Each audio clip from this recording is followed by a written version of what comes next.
Hey, welcome everybody. This is a new series of everyday wisdom, and I've called it How to Become Relentless. We're going to be focusing on how you can become relentless going forward.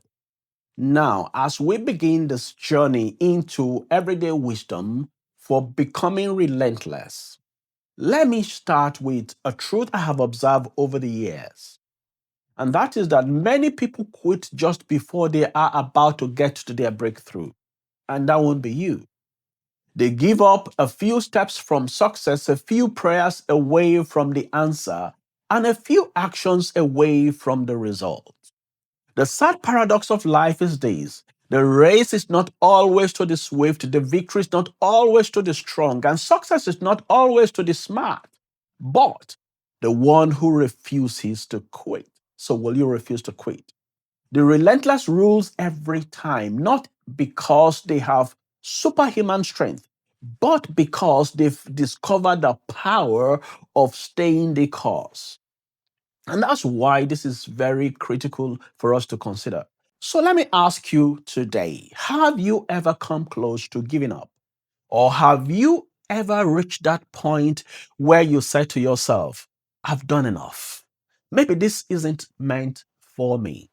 If so, you are not alone. But what if that moment of fatigue was actually the threshold of your breakthrough? Consider that for a moment.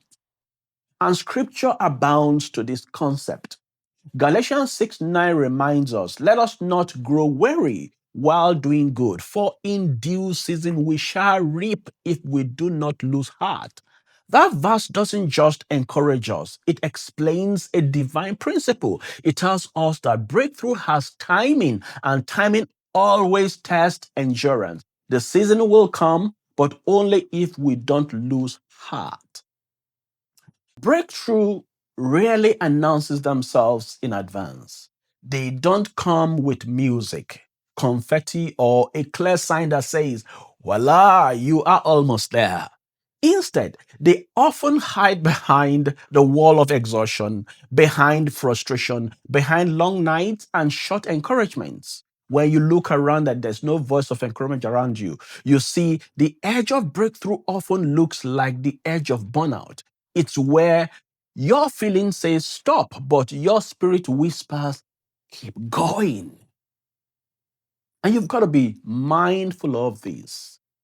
Psychologist Angela Duckworth, author of Great, studied what makes people successful across schools, sports, and professions. Her discovery was profound. And what she discovered was that talent doesn't predict success, IQ doesn't. Even opportunity doesn't predict success. What separates the extraordinary from the average is grit. And she defines grit as the stubborn refusal to quit. Think about that. Not brilliance, not background, just a stubborn refusal to stop moving forward. And that's profound. I've discovered this over the years. Maybe the word stubborn doesn't sound spiritual to you, but there is a holy kind of stubbornness that is needed, a faith fueled determination that says, I'm not backing down until I see what God promised. That's the spirit of Jacob wrestling with the angel, crying out, I will not let you go until you bless me. Wow. That's the same spirit every visionary leader, every parent, every builder must cultivate, every business person, every professional that wants to get to the peak of their career. So you don't fail when you fall. You fail when you stop getting up. Falling is part of the journey, but quitting, that's the real loss.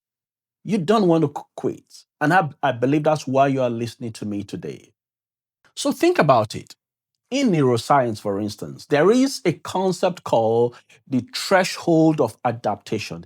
It is the moment when your body or your mind starts to feel the strain of growth. When you lift weights, the muscles bonds right before it strengthens. When you learn a new skill, confusion peaks just before clarity comes. In real life, that moment of pressure is not a sign to quit. It is the signal that transformation is near. The edge of pain is often the edge of potential. The edge of pain is often the edge of potential. And spiritually, the same is true. When you've prayed, walked, believed, and nothing seems to shift, that's when heaven is often rearranging things behind the scene for you. Breakthroughs don't just happen in comfort zones, you see. They happen when faith keeps working while sight sees nothing. That's why Galatians 6:9 says, don't grow weary. Because weariness is the warning light that the harvest is close. The enemy of your destiny knows he doesn't have to defeat you, he just has to discourage you. If he can make you weary, he can make you walk away from your own miracle. And I believe you will not walk away from your miracle. You have what it takes to stay in there until it comes. There is an old mining story from the California gold rush. A man invested everything he had, equipment, men, time, to dig for gold. After months with no result, he gave up, sold his tools, and walked away. Then the man who bought the site dug 3 feet deeper and struck one of the richest gold veins in history. 3 feet from destiny, 3 feet from breakthrough, 3 feet from reward. How many people today are walking away 3 feet from their breakthrough? It's mind-boggling to think that we could come so close and then we walk away. You see, it's easy to start. Everyone starts with excitement, but the relentless finish with endurance. They stay through the dry season, the uncelebrated months, the ununderstood moments, the unseen labor.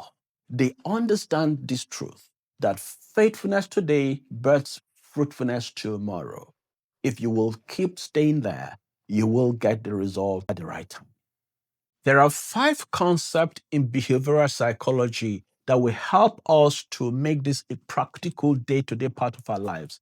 If you want to become relentless, you must train your emotional stamina the way athletes train their muscles. First, expect resistance. Growth always pushes against comfort.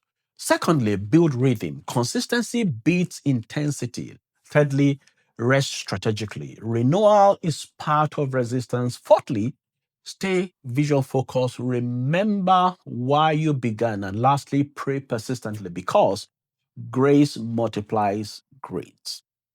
Those are 5 behavioral concepts you need to adopt. Think about the Israelites marching around Jericho, for instance. God didn't tell them the walls will fall on day 7. He just said, keep walking. Imagine quitting on day 6. They would have missed the miracle that was one day away. Sometimes God hides the when so he can test the will. Don't forget this. Your next miracle may be waiting beyond your last I'm done. But I know as you stay the course, you will get into the glory. So here is your challenge today. Think about one area of your life or career where you've been tempted to quit. That dream, that discipline, that delayed promise. Ask yourself, what if I'm 3 feet from breakthrough? What if the discomfort I feel is the evidence that I am closer? Then make this decision. Not an emotional one, but a spiritual one. I will not give up. Make it a resolve not to quit. Say to yourself, I've come too far to stop now. I've invested too much to turn back. I've prayed too long to doubt now. I've planted too many seeds to abandon the soil. God is faithful to finish what he starts in me. And that's the spirit. Let's take some faith declaration and speak this word out loud to yourself. Say today, I declare I will not grow weary in well doing. I will not give up at the edge of breakthrough. I will keep sowing, keep serving, keep believing because my due season is closer than it looks. So, in closing, remember the relentless are not those who never fall, they are those who rise every time they do. And if you can rise one more time, pray one more time, believe one more time, you will discover that the line between failure and fulfillment was just one step of endurance away.